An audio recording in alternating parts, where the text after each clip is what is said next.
नेपालका सुपरस्टार द्वय अनमोल केसी र प्रदीप खड्काको चलचित्र बक्स अफिस करियर 2013।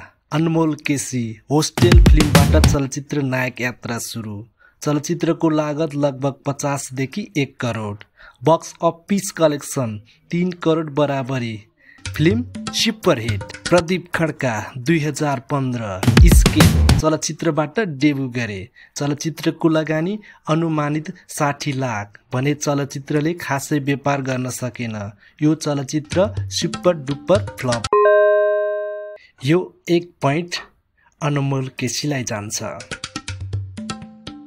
2014 चलचित्र जेरी अनमोल केसी र आना शर्माले अभिनय गरेको यस चलचित्रको लागत 80 लाख भने बक्स अफिसमा 3 करोड कमाएर ब्लकमास्टर भएको थियो। 2016 प्रदीप खड्काको दोस्रो चलचित्र प्रेम गीत 1 करोड बजेटमा बनेको यो चलचित्र बक्स अफिसमा 3 करोड 85 लाख कमाएर सुपर हिट हुन पुग्यो।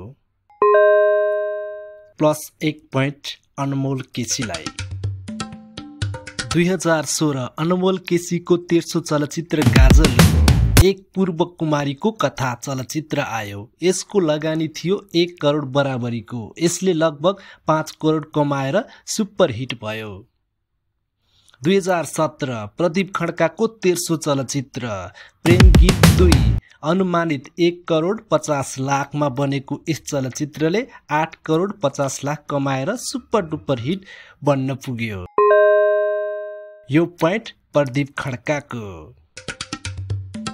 2016 अनमोल केसीको चौथो चलचित्र ड्रिम्स आफ्नै बुबा भुवन केसीले बनाएका बजेट जम्मा 75 लाख कमाई गर्यो 4 करोड। फिल्म बन्यो सुपर हिट। प्रदीप खड्काको चौथो चलचित्र 2018 मा लिली बिली आयो र 2 करोडमा बनेको यो चलचित्रले 6 करोड 50 लाख कमाएर सुपर हिट भयो। +1 प्रदीप खड्काको।